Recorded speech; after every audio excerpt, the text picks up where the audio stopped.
My name is Vorthanan 7 Alpha, and I am what you humans would call completely screwed. Though, to be fair, screwed doesn't quite capture the magnificent scope of our miscalculation. Perhaps obliterated, humiliated, or utterly bamboozled would be more accurate, but I'm getting ahead of myself, aren't I? You see, 3 cycles ago, that's roughly 18 of your Earth months, we, the mighty Zenthari Empire, descended upon your little blue marble with all the confidence of a predator approaching what appeared to be the galaxy's most pathetic prey. Oh, how gloriously wrong we were. But let me start from the beginning, because this tale of our spectacular downfall deserves proper context. I remember standing in the command bridge of our flagship, the Eternal Dominance, watching Earth grow larger in our viewports. My second-in-command, Crix 41 Beta, was practically vibrating with excitement. His 3 eyes gleamed with that particular shade of purple that indicated bloodthirsty anticipation. "Commander Vorth," he said, his voice crackling through the translation matrix, "preliminary scans confirm what our intelligence suggested. These humans possess no significant military technology. No energy shields, no plasma cannons, no quantum displacement drives. They are still using primitive chemical propulsion for space travel." I allowed myself a satisfied grunt. After all, we had spent considerable resources scouting this system. Our spy drones had been observing Earth for 2 full rotations, cataloging their pathetic military capabilities. Missiles that moved slower than our cargo vessels, a craft that couldn't even break the sound barrier without tremendous effort, round vehicles that required combustible fuel. It was almost embarrassing how easy this conquest would be. "And their population centers?" I inquired, though I already knew the answer. "Clustered and vulnerable, sir. No underground cities, no orbital habitats. They are all conveniently located on the surface, completely exposed to orbital bombardment. It's almost as if they are inviting us to conquer them." The bridge crew erupted in what passed for laughter among our species, a sound somewhere between grinding metal and dying machinery. Yes, we were quite pleased with ourselves back then. The Zenthari Empire had conquered 47 worlds, and each victory had been more effortless than the last. Why should Earth be any different? "Begin the standard intimidation protocol," I commanded. "Full atmospheric entry, weapons charged, targeting their major population centers. Let's see how quickly these humans kneel before superior technology." What followed was, by all accounts, a textbook demonstration of overwhelming force. 1,200 vessels descended through Earth's atmosphere in perfect formation, their hulls gleaming with the distinctive purple-black alloy that had terrorized countless worlds. Our ships were magnificent, each one the size of what humans call city blocks, bristling with weapons that could level mountains. We positioned ourselves over their largest population centers: New York, London, Tokyo, Moscow, Beijing. The plan was simple, elegant, and had worked 47 times before. Demonstrate overwhelming power, demand surrender, accept their submission, and begin the harvesting of resources and population. I personally handled the communication to what they called the United Nations. Their leaders gathered in that quaint building of theirs, looking appropriately terrified as my image appeared on their primitive screens. "People of Earth," I announced, allowing my voice to carry the full weight of imperial authority, "you are now subjects of the Zenthari Empire.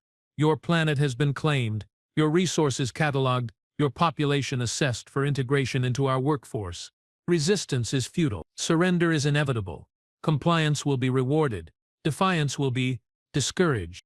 The human leader, a woman named President Martinez, stood before their assembly with remarkable composure for someone facing annihilation. She was smaller than I had expected. Most humans were. But there was something in her posture that should have warned me, something that in hindsight screamed danger louder than any weapon. "We hear your terms," she said calmly, "but we respectfully decline." Decline?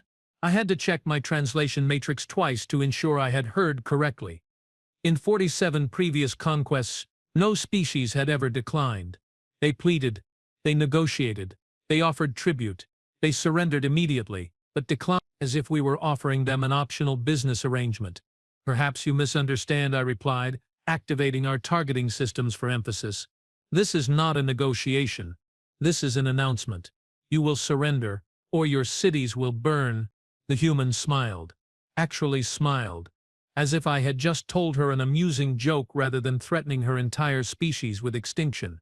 Admiral Vorth is it we understand perfectly, but you see, we humans have a saying, hell no. And that's when everything went sideways. The first sign of trouble came from our sensor operator, tech specialist Blim-26 Gamma. His voice carried a note of confusion that immediately put me on edge.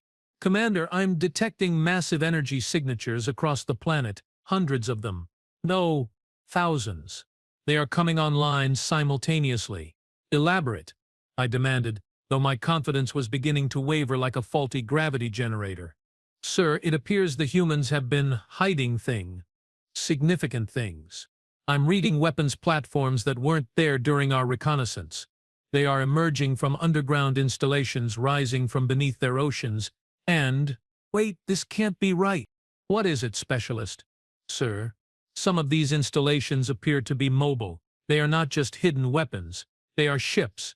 Ships that were somehow concealed as terrain features. Before I could process this information fully, our communications array exploded in activity. Not damaged, just overwhelmed by incoming transmissions from across the planet. Every major military installation, every naval fleet, every Air Force base was suddenly broadcasting on frequencies we didn't even know they possessed. But it wasn't the technology that chilled my secondary heart, it was their tone. And 3 vessels. This is Admiral Sarah Patterson of the Earth Defense Force. You have exactly 30 seconds to begin withdrawing from our atmosphere before we demonstrate why visiting our planet uninvited is a career-limiting decision. Career-limiting decision. The audacity. Here we were, representing an empire that had conquered nearly 50 worlds, being threatened by a species that hadn't even achieved faster-than-light travel. Admiral Patterson, I responded, you seem to be under the impression that you possess the capability to threaten us. Allow me to correct this misconception. I nodded to Crix, who immediately began charging our primary weapons array. The Eternal Dominance's main cannon was capable of cracking a small moon. Surely a demonstration of its power would restore proper perspective to this conversation. Targeting their largest population center, Crix announced. Charging sequence initiated. Weapon will be ready to fire in 15 seconds. That's when the shooting started. The first projectile struck our starboard shield generator with the force of a small asteroid. Not the gentle tap of primitive chemical explosives we had expected, but a thunderous impact that sent shockwaves through our hull and dropped our shield strength by 12% in a single hit. Report, I shouted over the suddenly blaring alarms. We are under attack, sir. Projectile weapons of unknown design. They are firing from everywhere. And they were. The planet's surface had transformed in a matter of moments from a collection of defenseless cities to a nightmare of weapon emplacements. What we had mistaken for hills and buildings were revealing themselves as carefully camouflaged military installations. The humans hadn't just hidden their weapons, they had hidden their entire defense grid. But that wasn't the worst part. Oh no, not by a long shot. The worst part was their ammunition. Commander, Lam's voice was rising in pitch, a sure sign of panic among our species. I'm analyzing the composition of their projectiles. This is impossible. Explain. Sir, they are firing solid metal slugs at relativistic velocities. Not energy weapons, not plasma bolts, just chunks of metal moving at 15% of light speed. How are they even generating that kind of kinetic energy with chemical propulsion? The answer came from Admiral Patterson herself, broadcast on an open channel for all to hear. Attention alien visitors. What you are currently experiencing is what we call a railgun. Electromagnetic acceleration of dense metal projectiles to ridiculous velocities. We developed them initially for asteroid mining, but they work wonderfully for pest control too. Pest control. They were calling us pests.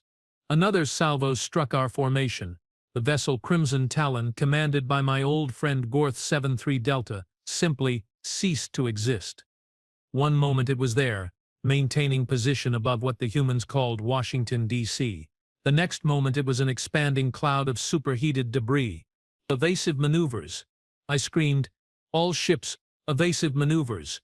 But there was nowhere to go. The humans had turned their entire planet into a weapon. Every continent, every major island, every naval vessel was firing these impossibly fast projectiles. Our ships, designed for space combat against energy weapons and guided missiles, were utterly unprepared for solid shot moving at such velocities. And then the fighters appeared. "Sir," Crix's voice cracked like breaking crystal, "we have incoming spacecraft. Small, fast, single-pilot vessels approaching from all vectors." I stared at the tactical display in disbelief. Hundreds of tiny craft were rising from the planet's surface, their engine signatures unlike anything in our databases. They moved with impossible agility, twisting and turning through space as if gravity were merely a suggestion. "Those aren't possible," I muttered. "The G-forces alone should liquefy their pilots." "Commander," came another transmission from Admiral Patterson, and I swear I could hear amusement in her voice. "Meet our aerospace pilots. Highly trained, heavily augmented, and thoroughly annoyed at being woken up early for target practice." The first wave of human fighters hit our formation like a swarm of angry insects, but insects armed with weapons that defied every tactical manual in our database. They fired beams of coherent light that sliced through our armor as if it were made of thin plastic. They launched missiles that seemed to think for themselves, dodging our defensive fire and striking with surgical precision.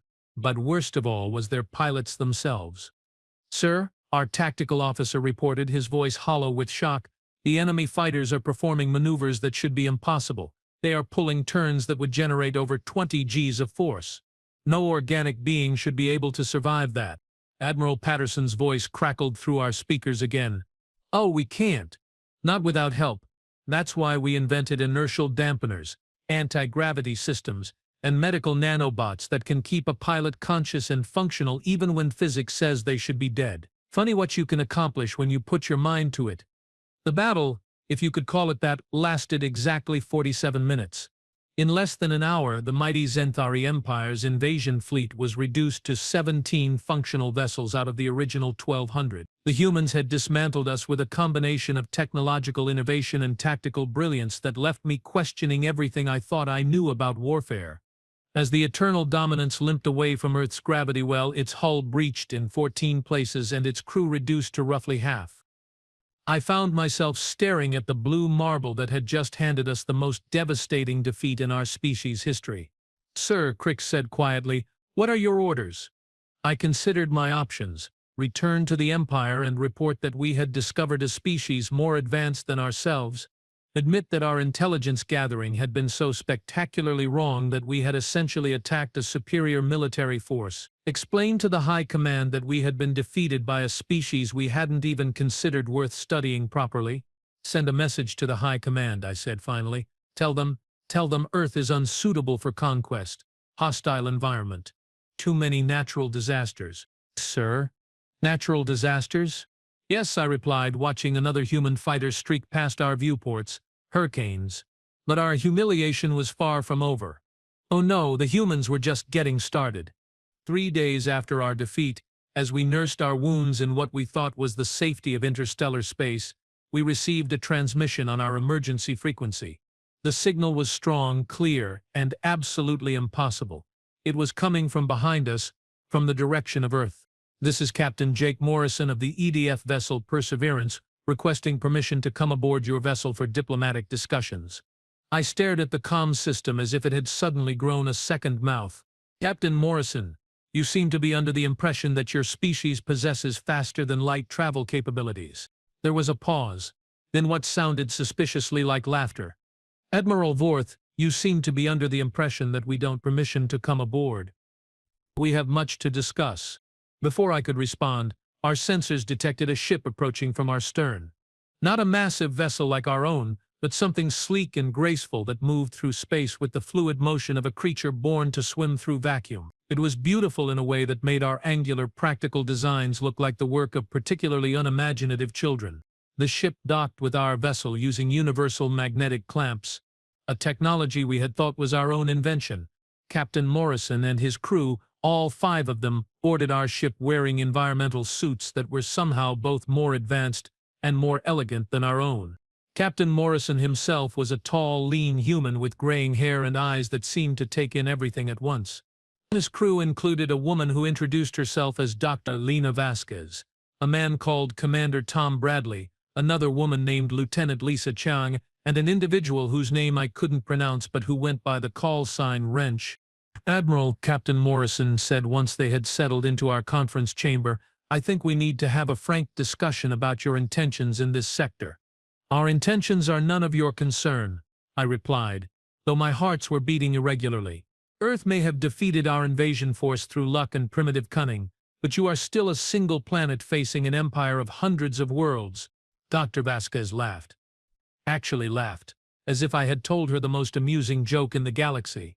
Admiral, she said, I think you are operating under some significant misconceptions about our capabilities and about our presence in this galaxy. Elaborate. Commander Bradley activated a small device that projected a three-dimensional map of local space. But this wasn't the same region we had mapped during our approach to Earth. This map showed installations, shipping routes, communication networks, and colony worlds that simply hadn't been there during our reconnaissance. Admiral, Captain Morrison said gently, how long did your scouts observe our solar system before you attacked? 2 full rotations, I replied. Comprehensive surveillance. And during that time, did you detect any faster-than-light communications? Any evidence of interstellar travel? Any sign that we had expanded beyond our home world? Of course not. Your species was clearly confined to a single planet. Lieutenant Chang smiled. Sir, with respect, your sensors are apparently not as comprehensive as you believed. We have been expanding into this galaxy for over 2 centuries. We currently maintain colonies on 47 worlds, trading posts on another 32, and exploration outposts in every major star system within 50 light-years of Earth. 50 light-years.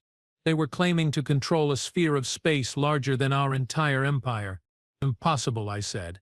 Our intelligence networks would have detected such expansion. Would they? Captain Morrison asked. Tell me, Admiral, what do your intelligence networks look for when they are searching for signs of spacefaring civilization? The question was so basic it caught me off guard. Energy signatures from fusion or antimatter drives, quantum communication arrays, orbital habitats, industrial installations. The standard markers of advanced technology, all of which, Dr. Vasquez said, we deliberately avoided using in any detectable way. You see, we learned early in our expansion that the galaxy was already occupied by several spacefaring species. We decided it would be prudent to remain unnoticed until we better understood the political situation. Wrench spoke for the first time, their voice carrying an accent I couldn't identify. Every one of your observation drones was detected, tracked, and monitored from the moment it entered our solar system. We fed you carefully selected information designed to make you believe we were helpless. The implications hit me like a collapsing star. You deliberately made yourselves appear weak. Admiral, Captain Morrison said, we have been aware of the Yezenthari Empire for over 40 years. We know about your conquest methods, your technology level, your expansion patterns, and your complete lack of diplomatic protocols. We have been preparing for this encounter since we first detected your ships at the edge of our space. Commander Bradley manipulated his device, and the display zoomed out to show a much larger section of the galaxy. Suddenly, I could see the true scope of what these humans had accomplished. Their territory didn't just rival our empire, it surrounded it completely.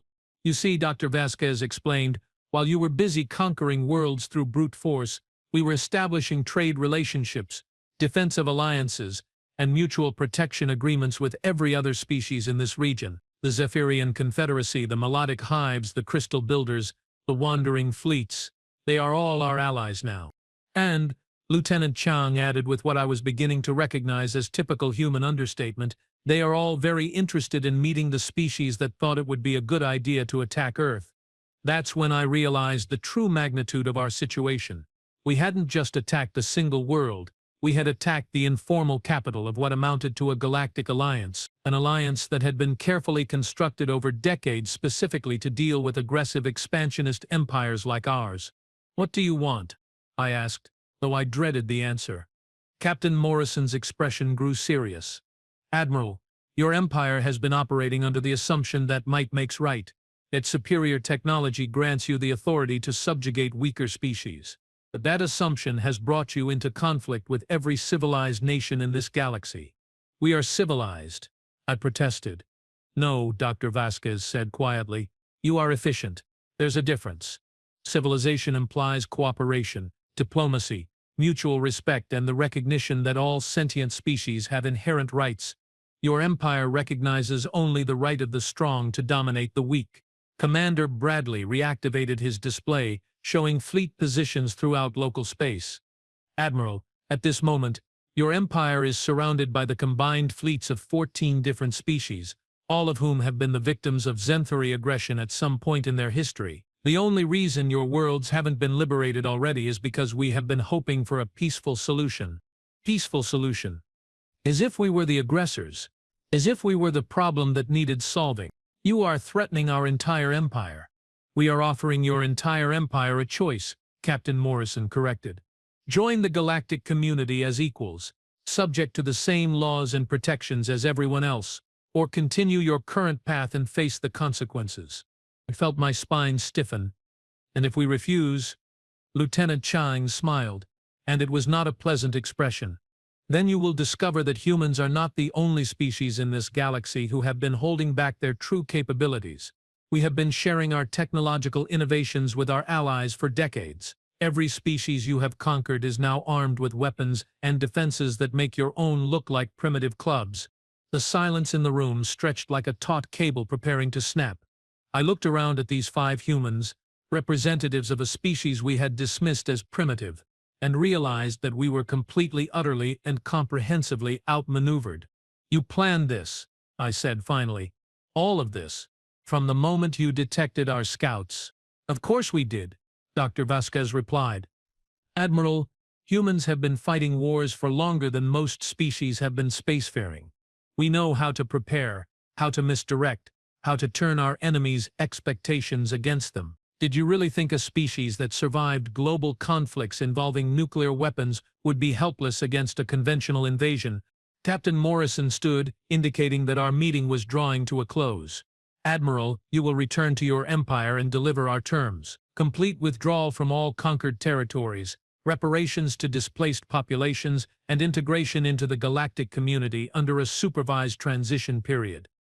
In return, we offer technology sharing, trade agreements, and protection from external threats. And if the High Command refuses, then in 30 of your days every Zenthori world will wake up to find human ships in their skies. But these won't be invasion fleets, Admiral. They will be liberation forces, working with local resistance movements that have been supplied and trained by our allies for years. My blood ran cold. You have been arming rebellions within our own territory? We have been providing hope to oppressed populations, Commander Bradley corrected. There's a difference. As the human delegation prepared to leave, Captain Morrison turned back to me one final time. Admiral, I want you to understand something. We don't want to destroy your empire. We want to save it from itself. Your current path leads only to isolation, conflict, and eventually extinction. The galaxy is moving forward with or without you. The choice is whether you want to be part of building something better, or whether you want to be remembered as the species that was too proud to evolve. After they left, I sat alone in my command chamber for hours, staring at the tactical display that still showed the impossible scope of human influence. 47 worlds, 14 allied species, a territorial claim that encompassed our entire empire, and we had attacked them thinking they were defenseless. Crix found me there as we prepared to make the jump to hyperspace for our return journey to the Empire. Sir, he said hesitantly, what do we tell the High Command? I considered the question for a long time. The truth would likely result in my execution for incompetence. A lie might preserve my life but would doom our species to a conflict we couldn't possibly win. We tell them the truth. I said finally that we have encountered a species more advanced than ourselves, that our intelligence was fatally flawed, that our expansion has reached its natural limits. And if they don't believe us, I looked at the sensor readings one more time, showing the sleek human vessel keeping pace with us, despite our best efforts to lose them. They weren't even trying to hide their superior technology anymore. Then, I said quietly, they will learn the hard way what we learned today, that in a galaxy full of predators, we were never at the top of the food chain. We just thought we were.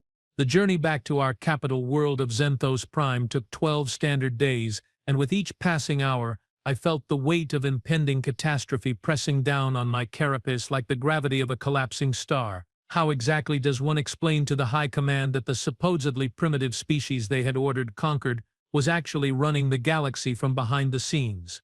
Spoiler alert. Not well. Supreme Commander Helix 11 Alpha received my report with the kind of skeptical silence usually reserved for claims of successful time travel or profitable peace treaties. His massive form loomed behind the obsidian desk of his command chamber, all four of his primary eyes fixed on me with the intensity of plasma torches. "Let me ensure I understand your report correctly, Commander Vorth," he said, his voice carrying the low rumble that indicated barely controlled fury. "You are claiming that these humans not only defeated our invasion fleet, but also control a territory larger than our entire empire." "That is correct, Supreme Commander, and that they have formed alliances with multiple species, including several we had planned to conquer next." "Also correct, sir." Helix's secondary eyes began to glow, a sure sign that his patience was approaching critical failure. "And you believe this fantastical tale because—" I activated the data crystal containing the tactical recordings from our encounter. The holographic display filled the chamber with three-dimensional replays of our humiliation, Xanthari vessels being picked apart by impossible weapons, human fighters performing maneuvers that defied physics, and the casual ease with which they had dismantled 1,200 warships. The Supreme Commander watched in silence as our fleet was systematically destroyed. When the recording reached the part where Admiral Patterson made her pest control comment, I noticed his left mandible twitching. "That was never a good sign. This could be fabricated," he said finally. "An elaborate deception to cover your failure. Sir, I have 17 surviving ships and 800 witnesses who can confirm every detail of this report." Or, Helix continued, as if I hadn't spoken, "you could be suffering from combat-induced mental degradation, hallucinations brought on by the stress of unexpected defeat." And that's when I realized that the High Command was going to do exactly what I had feared. They were going to ignore the evidence and double down on stupidity. "Supreme Commander," I said carefully, "I respectfully suggest that we take the humans' offer seriously." The alternative," Helix interrupted, rising to his full imposing height, "is that we demonstrate to these upstart primitives what happens when someone challenges the authority of the Xanthari Empire."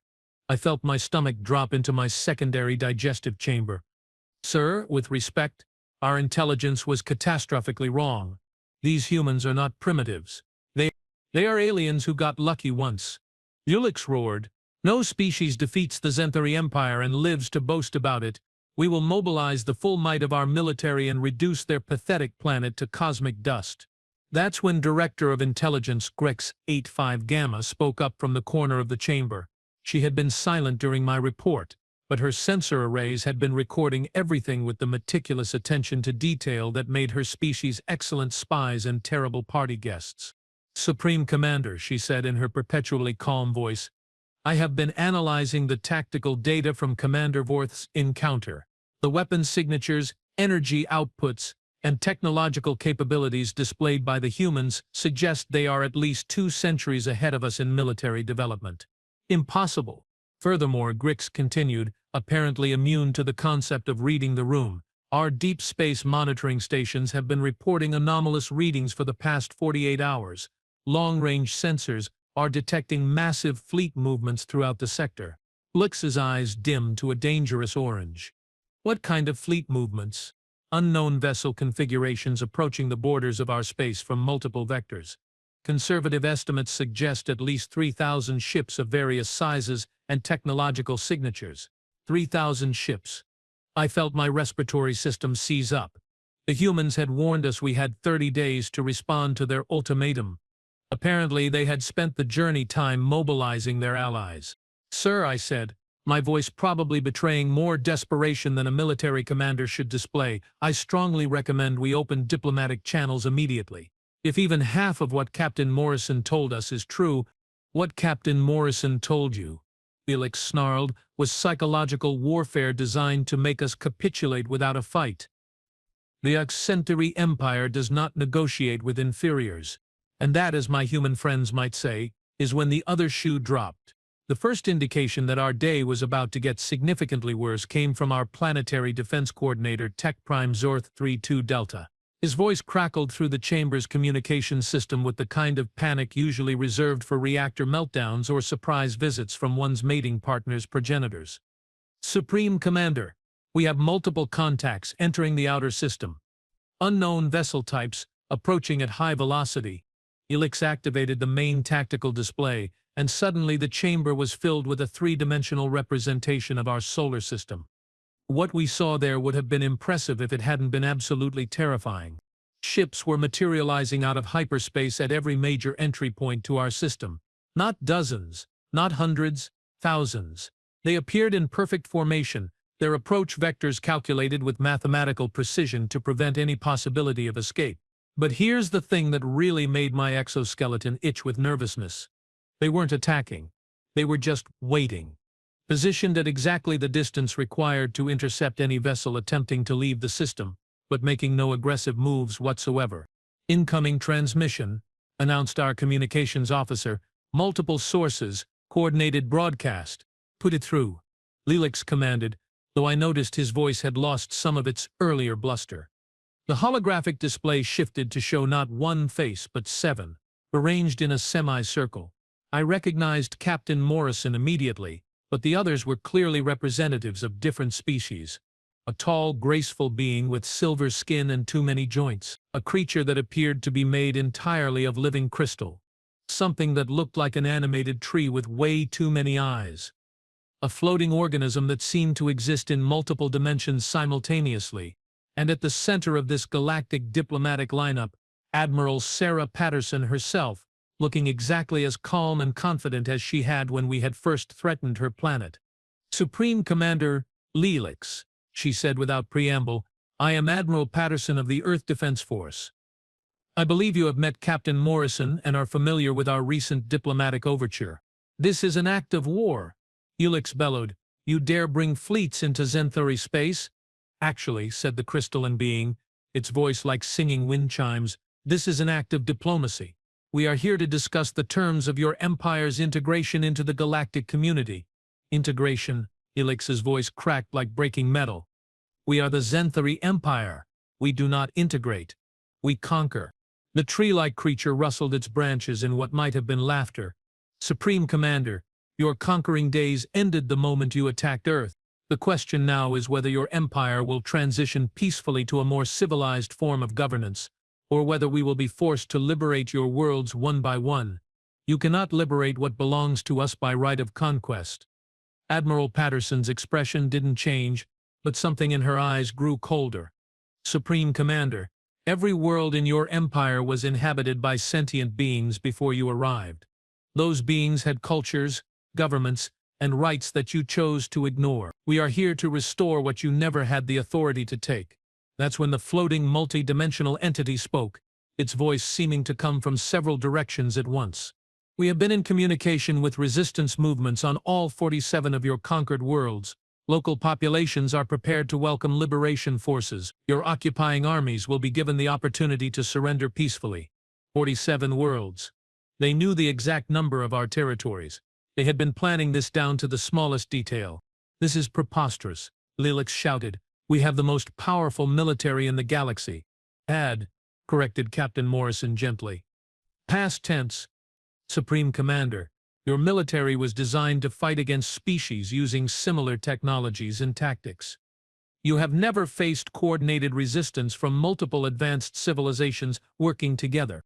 The silver-skinned being stepped forward. Supreme Commander, we represent the Galactic Cooperation Council. This organization includes 43 spacefaring species, controls over 2,000 star systems, and has been preparing for this encounter for over a century. Your empire's aggressive expansion was always going to reach this point. The only variable was when. A century. They had been planning this for 100 years while we thought we were the dominant force in the galaxy. The level of long-term strategic thinking was staggering. What are your terms? I found myself asking, much to Helix's obvious fury. Admiral Patterson nodded approvingly. Complete withdrawal of all Zenthuri forces from conquered territories. Reparations to displaced populations in the form of technology transfers and resource allocation. Supervised transition to a representative government that includes all sentient species within your current borders. And most importantly, integration into galactic law and the Universal Declaration of Sentient Rights. Never, Helix roared. The Zenthari Empire will never bow to inferior species. Supreme Commander, said the crystalline being, its voice taking on harmonics that somehow conveyed infinite patience. You are not bowing to inferior species. You are joining equals. Every species in the Council maintains its sovereignty, culture, and traditions. We simply require that those traditions do not include conquering and enslaving other sentient beings. The tree creature added, think of it as evolutionary pressure. Species that learn to cooperate survive and prosper. Species that remain locked in predatory patterns eventually encounter prey that fights back. That's when our external sensors detected something that made my blood run cold. Ships were breaking off from the main fleet and heading for the outer worlds of our system. Not attack formations, but small, fast vessels that moved with the purposeful efficiency of surgical strikes. Sir, Tech Prime Zorth reported, the alien vessels are approaching our outer colonies, but they are broadcasting surrender terms to our garrisons. Surrender terms? Ulix demanded. Sir, they are offering our troops safe passage off-world in exchange for laying down their weapons. They are also broadcasting to the local populations, announcing that liberation forces are standing by to restore local governance. I watched the tactical display as Zenthari military positions throughout our system were systematically isolated, not destroyed, not attacked, but simply surrounded and presented with ultimatums. It was the most professional military operation I had ever witnessed. They are not even fighting us, I whispered in amazement. Why would we? Admiral Patterson asked, apparently having heard my comment. Commander Vorth, your troops are just following orders. They are not personally responsible for the policies of your government. We are offering them the choice to walk away from an unwinnable conflict. And they were taking it. Within hours, garrison after garrison was accepting the aliens' surrender terms. Zenthari soldiers were laying down their weapons and accepting transport to neutral worlds. Our outer colonies were welcoming their liberation with celebrations that could be seen from orbit. Supreme Commander, I said quietly, our forces are surrendering without a fight. Then they are cowards and traitors, Ulix snarled. No, sir, I replied, watching another garrison accept evacuation rather than futile resistance. They are smart. They can see what we apparently cannot. This war is already over. That's when everything truly fell apart. A new voice joined the diplomatic conference, one that made my respiratory system seize up completely. It was speaking in perfective Zenthari, with an accent that marked the speaker as nobility from our own capital world. Greetings, Supreme Commander, this is Prince Dorthak 27 Prime speaking on behalf of the Zenthari Liberation Movement. Lix's eyes went completely dark, the equivalent of a human losing consciousness while still standing upright. Impossible. Prince Dorthak was executed for treason 3 cycles ago. I was executed for opposing your regime's expansion policies. The voice corrected. Fortunately, our new human allies have developed quite advanced medical technology. Death, it turns out, is considerably more negotiable than your empire believed. The holographic display split to show Prince Dorthak himself, very much alive and standing on what appeared to be the bridge of a human vessel. He looked exactly as I remembered him. Tall, dignified, and possessed of the kind of quiet intelligence that had made him popular with both the military and civilian populations. My fellow Zenthari, he continued, the time has come to choose between the old ways of conquest and domination and a new path of cooperation and growth. The Galactic Council has offered us membership as equals, not as conquered subjects. They offer us technology, trade, and protection in exchange for ending our predatory expansion. Traitor, Ulix screamed. You dare ally yourself with aliens against your own species? I ally myself with civilization against barbarism, Dorthak replied calmly, and I am not alone. Military commanders throughout the Empire are refusing orders to resist liberation forces. Civilian populations on conquered worlds are welcoming their freedom. Even here on Zinthos Prime, support for your regime is collapsing. As if summoned by his words, alarms began sounding throughout the command complex. Tech Prime Zorth's voice crackled through the speakers with barely controlled panic. Supreme Commander, we have massive civil unrest in the capital. Military units are refusing to deploy against civilian demonstrators. Several garrison commanders have declared their support for Prince Dorthak. I looked around the command chamber and realized that we were experiencing the collapse of an empire in real time. Not through external conquest, but through internal revolution supported by external allies. The humans and their partners hadn't just planned a military campaign, they had orchestrated a carefully coordinated political transformation. "How long?" I asked Admiral Patterson. "How long have you been planning this?" She smiled, and for the first time it was genuinely warm rather than coldly professional. "Commander, we have been planning this since the first Ingenuity ship appeared in our long-range sensors, 47 years ago. We knew that eventually your expansion would bring you into contact with us. We used that time to study your empire, contact your dissidents, and prepare alternatives to the bloody war that everyone expected." "Alternatives?" Captain Morrison nodded. "Commander, humans learned a long time ago that the best way to win a war is to make it unnecessary. We didn't want to destroy your empire. We wanted to transform it into something that could coexist peacefully with the rest of the galaxy." The multidimensional entity spoke again. "Your species has valuable contributions to make to galactic civilization. Your engineering capabilities, your organizational skills, your dedication to efficiency, these are assets that should be preserved and channeled toward constructive purposes. You want to reform us. We want to help you evolve." The crystalline being said, "Every species goes through this transition. The change from predator to partner, from conqueror to cooperator. Some make the transition easily. Others," gestured toward the tactical display showing the systematic collapse of Zenthari authority, "require more dramatic intervention." Lelix had been silent for several minutes, staring at the displays showing the disintegration of everything he had spent his life building. When he finally spoke, his voice was barely a whisper. "What happens to us? To the leadership? To those who ordered the conquests?" Admiral Patterson's expression grew serious. "That depends on your choices from this point forward.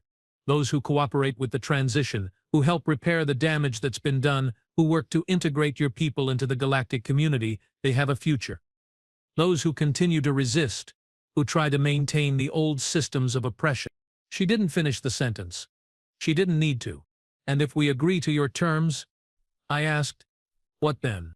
"Then you begin the transition immediately," Prince Dorthak said. "Zenthari forces withdraw from all conquered territories over the next 6 months.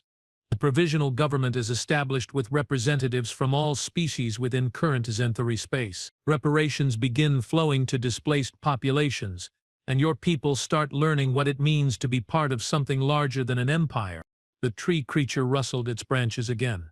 "Commander, your species has been fighting for so long that you have forgotten what it feels like to build instead of destroy. The galaxy is vast, full of wonders you cannot imagine. There are species that sing songs that can terraform planets, others that build cities in the hearts of stars, civilizations that have learned to communicate with the quantum vacuum itself. Why limit yourselves to conquest when you could be part of all of this?" I looked around the command chamber one more time. Lix sat slumped in his chair, staring at the collapse of everything he had believed in. Tech Prime Zorth was efficiently shutting down military systems as reports of surrendering garrisons flooded in. Director Grix was already downloading intelligence files, probably preparing to turn them over to the new government. "Supreme Commander," I said quietly, "I request permission to formally surrender all Zenthari forces under my command to the Galactic Liberation Fleet." Lix looked up at me with eyes that had lost all their fire. Permission granted. And just like that, the Jetishari Empire ended.